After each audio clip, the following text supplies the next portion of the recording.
This video is made purely for educational purposes. All the information shared is based on personal opinion and public availability. Mutual fund investment are subject to market risk. Read all scheme related documents carefully. Please do your own research or consult a scientific financial advisor before making any investment. The content in this video does not guarantee future results. Thank you and নমস্কার বন্ধুরা, well বিনিয়োগ চ্যানেলে আপনাদের সবাইকে স্বাগত আর একটি নতুন ভিডিওতে। আশা করি সবাই ভালো আছেন, সুস্থ আছেন। তো আজকে চলে এসেছি আরও একটি গুরুত্বপূর্ণ এবং ইম্পর্টেন্ট একটা ভিডিও নিয়ে। আজকে আমরা এই ভিডিওতে জানবো আপনারা মিউচুয়াল ফান্ড থেকে মাসিক পেনশন কীভাবে পাবেন, সেটা নিয়ে আজকে ভিডিওতে আমরা জানবো। তো ভিডিওটি শুরু করার আগে আপনাদেরকে বলে রাখি, ভিডিওটি যদি আপনাদের ভালো লাগে অবশ্যই একটা লাইক করবেন, কমেন্ট করবেন, শেয়ার করবেন। আর আমাদের চ্যানেলটিতে যদি আপনারা নতুন এসে থাকেন চ্যানেলটিকে সাবস্ক্রাইব করে দেবেন, কারণ অনেকেই ভিডিও দেখে চলে যান, ভিডিও লাইকও করেন, ঠিক আছে, কিন্তু কেউ চ্যানেল সাবস্ক্রাইব করেন না, ঠিক আছে। তো চ্যানেলটিকে অবশ্যই আপনারা সাবস্ক্রাইব করে রাখবেন এরকম ধরনের ইম্পর্টেন্ট এবং ইনফরমেটিভ ভিডিও পাওয়ার জন্য। তো চলুন তাহলে ভিডিওটি শুরু করা যাক। আপনারা কি জানেন আজকের দিনে ফিক্সড ডিপোজিটের সুদ এত কমে গেছে যে মাসে মাত্র কয়েকশো টাকা লাভের জন্য লাখ টাকা এফডিতে রাখতে হয়? আপনারা কি জানেন? কিন্তু চিন্তা করবেন না, আজকের এই ভিডিওতে আমি দেখাবো কিভাবে আপনি মিউচুয়াল ফান্ডের মাধ্যমে এসডব্লিউপি বা সিস্টেমেটিক উইথড্রল প্ল্যান ব্যবহার করে মাসে মাসে পেনশনের মতো ইনকাম পেতে পারেন। এই ভিডিওতে আপনি কি কি শিখবেন? এই ভিডিওতে আপনি শিখবেন এফডি ভার্সেস এসডব্লিউপি কি, তার পার্থক্য, রিটায়ারমেন্ট প্ল্যানিং এর জন্য কোন ইনভেস্টমেন্ট সেরা, মাসিক আয় পেতে কিভাবে বিনিয়োগ করবেন, ঠিক আছে। তো প্রথমে আমরা একটু ফিক্সড ডিপোজিটের বর্তমান পরিস্থিতিটা যদি আমরা একটু দেখি, এফডি অনেকের কাছে সেফ ইনভেস্টমেন্টের প্রতীক, কিন্তু সমস্যাটা কি? সমস্যাটা হলো আজ এফডি ইন্টারেস্ট রেট মাত্র 6 থেকে 7%। হ্যাঁ, আজকে এফডির যা মার্কেট আছে, যা ব্যাংকে এফডি বলুন, পোস্ট অফিস এফডি বলুন, সবেতে আপনার 6 থেকে 7% পর্যন্ত আপনি এফডিতে ইন্টারেস্ট পাবেন। আবার এই তো রিসেন্ট আপনার যেটা ইউএস ফেড রেট কাট যেটা হতে চলেছে, যদি ফেড রেট কাটের পথে আমাদের ইন্ডিয়ান মানে আরবিআইও যদি সেই একই পথে চলে, তাহলে কিন্তু এফডির রেট কিন্তু আরও কমবে, ঠিক আছে। এখন বর্তমান যে এফডি রেট চলছে সেই রেট কিন্তু আরও কমবে। মানে যদি আপনার বর্তমান এফডিতে যদি আপনার 7% যদি হয়ে থাকে, তো যদি রেট কাট যদি হয় সেক্ষেত্রে আপনি 6.5% বা 6% পর্যন্ত 6%ও পেতে পারেন, ঠিক আছে। তো এফডি মানে মেন মূল কথাটা কি, এফডিতে কিন্তু আপনার মেন হচ্ছে ইনফ্লেশনকে কিন্তু এফডি কিন্তু কোনোদিনই বিট দিতে পারেনি আজ পর্যন্ত, আর পারবেও না, ঠিক আছে। 10 লাখ টাকার এফডি করলে মাসিক আয় হয় কত? 4 থেকে 5 হাজার টাকা মাত্র, তাই তো। 10 লাখ টাকা কেউ যদি এফডি করে মান্থলি 4,000 বা 5,000 টাকা মাত্র পায়, এর বেশি তো পাওয়া যায় না। ইনফ্লেশন কিন্তু আপনার চলছে কিন্তু 6 থেকে 7% যদি ইনফ্লেশন হয়, তাহলে এই টাকা আপনার আসল অর্থেই কিন্তু আপনার হিসাব মতো কিন্তু লস হচ্ছে। এটা কিন্তু অনেকেই জানেন না এই জিনিসটা।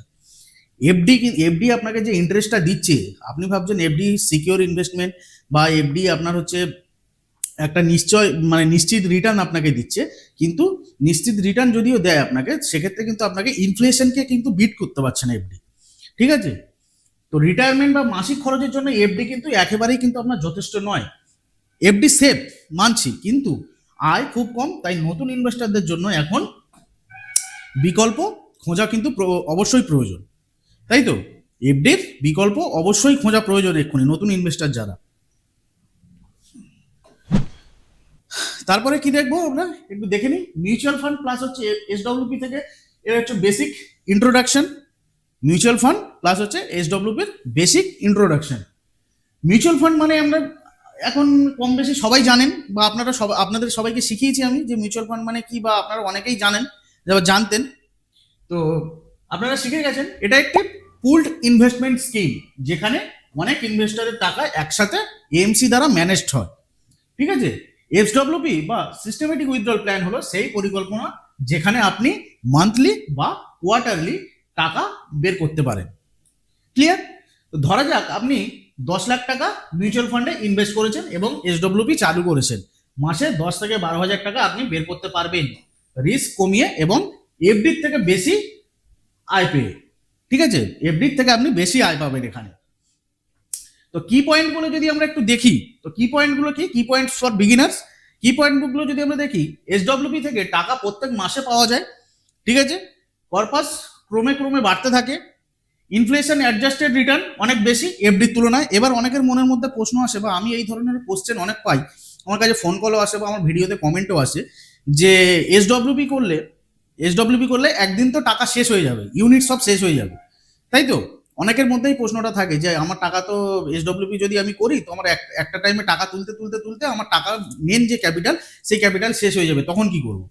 দেখুন, সঠিকভাবে যদি এসডব্লিউপি প্ল্যান যদি করেন, সঠিক ফান্ড যদি আপনি বাছেন, ঠিক আছে, সঠিক ফান্ড যদি আপনি বাঁচেন তাহলে কিন্তু এসডব্লিউপি থেকে কিন্তু ওয়েলথ ভালো রকম ভাবে ক্রিয়েট করা যায়। এটা আপনারা যারা ডাইরেক্ট প্ল্যানে ইনভেস্টমেন্ট করছেন তারা কিন্তু অতটা বুঝবে না, তাই সেই জন্য আমি সবসময় সবাইকে বলি আপনারা এসডব্লিউপি প্ল্যান যদি কেউ করতে চান, এসডব্লিউপি সবসময় কোনো একটা ভালো একটা অ্যাডভাইজারের থেকে পরামর্শ নিয়ে তারপরেই এসডব্লিউপিতে করবেন।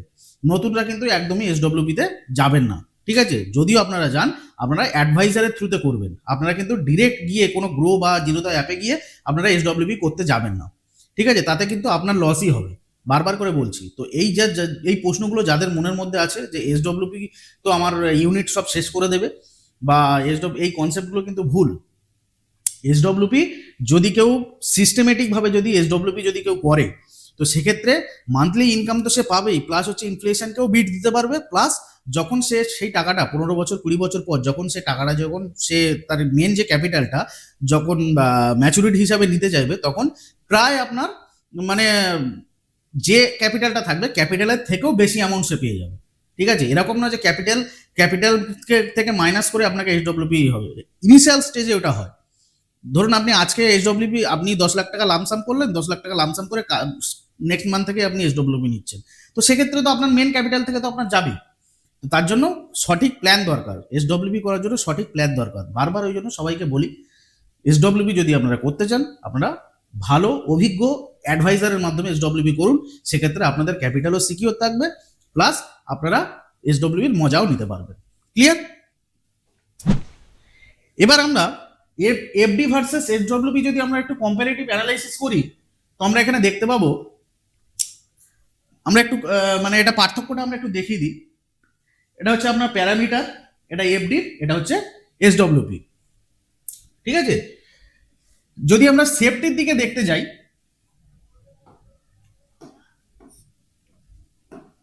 যদি আমরা সেফটির দিকে দেখতে যাই, এফডি হচ্ছে সেফটি হচ্ছে হাই, ঠিক আছে? এসডব্লিউপি সেফটি হচ্ছে মিডিয়াম বা মডারেট ধরতে পারেন।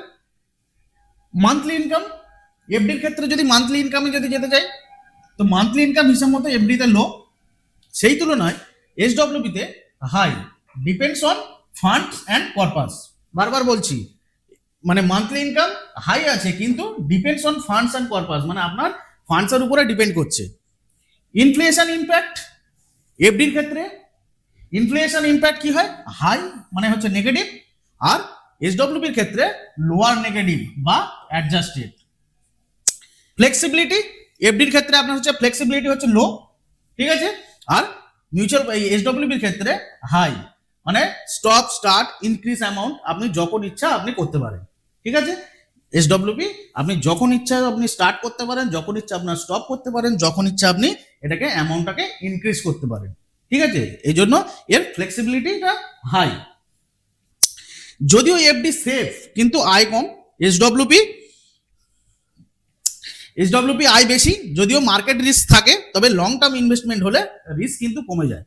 এসডব্লিউপিতে যদি আপনার লং টার্ম চিন্তাধারা যদি থাকে তাহলে আপনার রিস্ক কিন্তু কমে যায়। যারা এসডব্লিউপি করতে চান, একটা জিনিস সবসময় সবাইকে বলবো, আপনারা মিনিমাম সেই ফান্ডটাকে চেষ্টা করবেন 15 থেকে 20 বছর, কেউ 2 বছর 5 বছরের জন্য কেউ এসডব্লিউপি করবেন না। ক্লিয়ার? কারণ 2 বছর এমনি মিউচুয়াল ফান্ডে নিয়ম আছে যে আমরা যদি রুলস অফ 72 যদি আমরা ধরি, তো 12% ইন্টারেস্ট হারে যদি আমরা ইন্টারেস্ট ধরি, সেক্ষেত্রে প্রতি 6 বছরে টাকা ডবল হয়। তো সেই হিসাবে দেখতে গেলে আপনি যদি মানে 2 বছর বা 5 বছরের জন্য যদি মানে এসডব্লিউপি যদি করতে চান, তাহলে কিন্তু আপনার লস হবে, ঠিক আছে? Next, how to start SWP step by step. SWP step by step কিভাবে স্টার্ট করবেন সেটা একবার দেখে নিন। প্রথমে আপনি মিউচুয়াল ফান্ডে অ্যাকাউন্ট খুলুন, যদি আপনার মিউচুয়াল ফান্ড অ্যাকাউন্ট আছে তাহলে আর কোনো প্রয়োজনে কেওয়াইসি প্রয়োজন আছে, কেওয়াইসি হয়ে গেছে।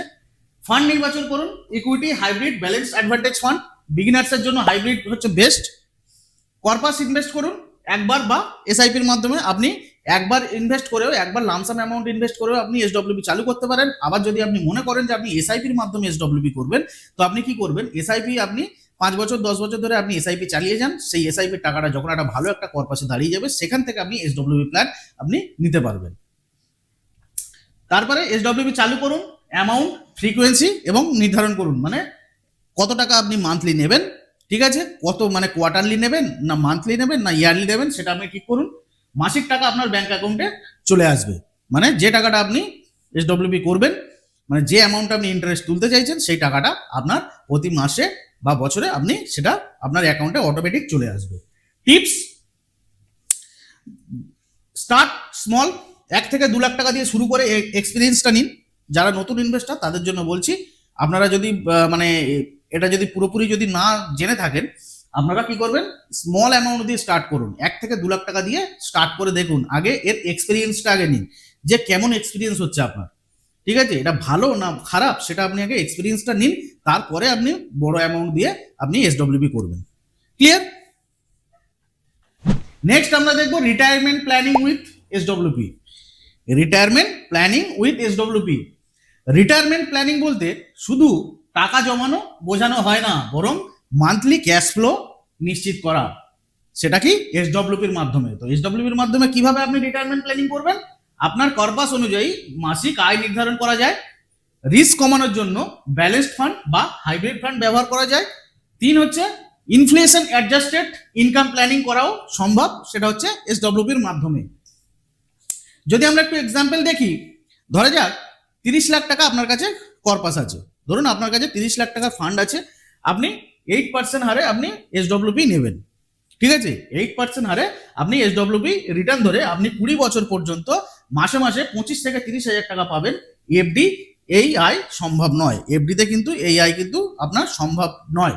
ঠিক আছে, আপনি 8% করে যদি আপনি নেন, তাও কিন্তু আপনার যে ব্যালেন্স অ্যাডভান্টেজ ফান্ড যেগুলো থাকে সেগুলো ম্যাক্সিমাম কিন্তু আপনার 12% পর্যন্ত রিটার্ন কিন্তু দেয়। হাইব্রিড ফান্ডগুলো 10 থেকে 12% রিটার্ন দেয়। 8% করে যদি আপনি তুলেও নেন, ঠিক আছে, বাদ বাকি যে আপনার যে পার্সেন্টেজটা থেকে যাচ্ছে 2% বা 4% টাকাটা, সেই টাকাটা কিন্তু আপনার মানে গ্রো হচ্ছে। ঠিক আছে, সেটা আপনার ক্যাপিটালের সঙ্গে সেটা গ্রো হচ্ছে। নেক্সট কি দেখবো, common mistakes new investor make, মানে নতুন ইনভেস্টররা কি ধরনের মানে মিস্টেক করেন সেগুলো একটু দেখে নিই। দেখুন, নতুন ইনভেস্টরদের কয়েকটা সাধারণ ভুল হয়, সেগুলো কি, মার্কেট ফেয়ার, মানে মার্কেট ক্র্যাশ হলে প্যানিক করে উইথড্র করে নেয়। যখনই মার্কেট ডাউন মার্কেটে যায় তখন প্যানিক হয়ে যায়, এগুলো হয় বেশিরভাগ ক্ষেত্রে আপনার ডাইরেক্ট প্ল্যানিং। অ্যাডভাইজার থ্রুতে গেলে এই প্যানিকটা অ্যাডভাইজার করতে দেয় না। ঠিক আছে, অ্যাডভাইজার এই প্যানিকটা করতে দেয় না, তখন অ্যাডভাইজারই গাইড করে কি করতে হবে। এই জন্য সবসময় বলি, দেখুন, সামান্য কিছু টাকা বাঁচাতে গিয়ে, মানে ডাইরেক্ট প্ল্যানে সামান্য টাকা কিছু বাঁচাতে গিয়ে সেই টাকাটা আপনি তার থেকে যদি মানে কি বলবো, ধরুন আপনি, অনেকে বলে যে 0.5% বা 1%, মানে যখন কর্পাস তৈরি হবে, যখন 20 বছরে 25 বছরে ম্যাচুরিটি যখন হবে, তখন প্রচুর টাকা লস হয় ডাইরেক্ট, মানে যদি কেউ রেগুলার প্ল্যান নেন, তাই তো। দেখুন, সব থেকে বড় কথা হচ্ছে, আপনি ডাইরেক্ট প্ল্যানে আগে নিজেকে প্রশ্ন করুন, ডাইরেক্ট প্ল্যান যে আপনি করছেন, আপনি কি সেই 20 বছর পর্যন্ত আপনি যেতে পারবেন, সেটা আপনি আগে ভাবুন। আপনার কি মনের মধ্যে সেই শক্তিটা আছে বা সেই জিনিসটা আপনি বোঝেন যে আপনি 20 বছর পর্যন্ত ডাইরেক্ট প্ল্যানে আপনি টিকে থাকতে পারবেন নিজে, সেইটাকে আগে বুঝুন। ঠিক আছে, আপনি দেখা যাচ্ছে মানে ম্যাক্সিমাম এটা হচ্ছে সেবির বলছি আমি, মানে এসআইপি 5 বছর ডাইরেক্ট প্ল্যানে যারা করেছে, 95% 5 বছরের বেশি কেউ এসআইপিতে যেতে পারেনি, এসআইপি করতে পারেনি। ঠিক আছে, হয় কোনো কারণে সে টাকা উইথড্রল করে নিয়েছে, বা প্যানিকের সময় টাকা উইথড্রল করে নিয়েছে, নেগেটিভ দেখে উইথড্রল করে নিয়েছে, এই জিনিসগুলো হয়। কিন্তু অ্যাডভাইজারের থ্রুতে সেখানে দেখা গেছে যে মোটামুটি মানে প্রচুর সংখ্যক মানে এরকম ইনভেস্টর আছে যারা 20 বছর 25 বছরে ভালো রকম ওয়েলথ ক্রিয়েশন করেছে। তাহলে আপনি আগে থেকেই ভেবে নিচ্ছেন যে আমার এত টাকা লস হবে, 5 লাখ টাকা লস হবে, 10 লাখ টাকা লস হবে, কিন্তু সেই লসটা আদেও কি আপনার হবে, আপনি কি ডাইরেক্ট প্ল্যানে কি আদেও কি আপনি থাকতে পারবেন অতদিন, সেটা আগে আপনি নিজের মনে আগে প্রশ্ন করুন। তারপরে কি, 2 নম্বর হচ্ছে lump sum exit, common mistake number 2, corpus শেষ হয়ে গেলে আর মান্থলি ইনকাম মিলবে না। এটা যেটা আমি একটু আগে বোঝালাম, এটা ম্যাক্সিমাম ইনভেস্টাররা এটা বলে থাকেন বা বোঝেন। Wrong fund selection, 3 number mistake, wrong fund selection, aggressive equity fund নেওয়া যখন লো রিস্ক প্রয়োজন। ঠিক আছে, ইগনোর ইনফ্লেশন, ইনফ্লেশনকে ইগনোর করা, এফডি বা লো রিস্ক ফান্ড কেবল ইনফ্লেশন অ্যাডজাস্টেড রিটার্ন আপনি চেক করুন। নেগলেক্ট ডাইভার্সিফিকেশন, সব টাকা এক ফান্ড বা সেক্টরে না রাখা। ঠিক আছে, এই জিনিসগুলো মানে ডাইভার্সিফিকেশন অনেকেই নেগলেক্ট করে। অনেকেই কি করেন, একই ফান্ডে মানে লার্জ ক্যাপ ফান্ড মানে নিচ্ছে, লার্জ ক্যাপ ফান্ড নিচ্ছে 3-4টে পোর্টফোলিওতে, 3-4টেই লার্জ ক্যাপ ফান্ডেই আছে, আর অন্য কোনো ফান্ড নেই, তো সেখানে আপনার ডাইভার্সিফিকেশন হচ্ছে না। তো সেই হিসাব মতো আপনি রামসাম যদুমধু যে লার্জ ক্যাপে ইনভেস্টমেন্ট করুন, তারা তো সেই টপ মানে 10 যে হোল্ডিং যারা আছে সবই তো সেই বড় বড় কোম্পানিতে, সেই একই কোম্পানি, তাই তো সবাই সেই একই কোম্পানিতে কিন্তু স্টকে কিন্তু ইনভেস্টমেন্ট করে রেখেছে। তো সেই জন্য ডাইভার্সিফিকেশনটা জরুরি, যেটা আপনাদের নতুন ইনভেস্টাররা এই ভুলটা করে থাকেন। তারপরে tips and best practice, small SIP শুরু করুন, এক্সপিরিয়েন্স নিন, এক্সপিরিয়েন্স নিয়ে পারপাস বিল্ড করুন। ঠিক আছে, প্রথমে ছোট অ্যামাউন্ট দিয়ে এসআইপি শুরু করুন, 500 হোক 1000 হোক দিয়ে এসআইপি শুরু করুন। হাইব্রিড ফান্ড বা ব্যালেন্স ফান্ড নিউ ইনভেস্টরের জন্য বেস্ট। রেগুলারলি পোর্টফোলিও রিভিউ করুন। এমার্জেন্সি ফান্ড আলাদা রাখুন, এসডব্লিউপির সাথে মিক্স করবেন না। আপনার যে এমার্জেন্সি ফান্ড বলতে আমরা কি বুঝি, আমি অনেক ভিডিওতে বুঝিয়েছি এমার্জেন্সি ফান্ড বলতে কি। এমার্জেন্সি ফান্ড হচ্ছে আপনার 6 মাসের বা 1 বছরের মানে খরচ, আপনার যে এখন মাসিক খরচা আছে সেই মাসিক খরচা থেকে খরচা ইন্টু 6 বা 12, ঠিক আছে, মানে সেই টাকাটা এমার্জেন্সি ফান্ড হিসেবে আপনি একটা আলাদাভাবে অ্যাকাউন্টে আপনি রেখে দিন। ঠিক আছে, এটা কিন্তু এসডব্লিউপির সাথে মিক্সড করবেন না। তারপরে কি রিটায়ারমেন্ট গোল অনুযায়ী এসডব্লিউপি অ্যামাউন্ট অ্যাডজাস্ট করুন। আপনার রিটায়ারমেন্ট গোল অনুযায়ী এসডব্লিউপি অ্যামাউন্ট আপনি অ্যাডজাস্ট করুন। ঠিক আছে, কনক্লুশন, এফডি সেফ কিন্তু ইনকাম কম। এসডব্লিউপি আর মিউচুয়াল ফান্ড ব্যবহার করলে 1 আপনার মান্থলি পেনশনের মতো আয় হবে। ঠিক আছে, 2 ইনফ্লেশন অ্যাডজাস্টেড রিটার্ন পাবেন। 3 লং টার্ম রিটায়ারমেন্ট প্ল্যানিংও সহজ হবে। তাই আজই শুরু করুন ছোট ছোট ইনভেস্টমেন্ট দিয়ে। ঠিক আছে, তো এই ছিল আজকের মিউচুয়াল ফান্ড দিয়ে পেনশন কিভাবে পাবেন তার ডিটেল ভিডিও। তো ভিডিওটি আপনাদের কেমন লাগলো কমেন্ট করে অবশ্যই জানাবেন। ভিডিওটি যদি আপনাদের সত্যিই ভালো লেগে থাকে অবশ্যই একটা লাইক করবেন, কমেন্ট করবেন, প্রচুর শেয়ার করবেন বন্ধু বান্ধবদের মধ্যে। আর আমাদের চ্যানেলটিতে যদি আপনারা নতুন এসে থাকেন চ্যানেলটিকে সাবস্ক্রাইব করে বেল আইকনটিতে ক্লিক করে দেবেন। দেখা হচ্ছে তাহলে পরবর্তী কোনো এরকমই কোনো হেল্পফুল ভিডিওতে। সবাই ভালো থাকবেন, সুস্থ থাকবেন, নমস্কার।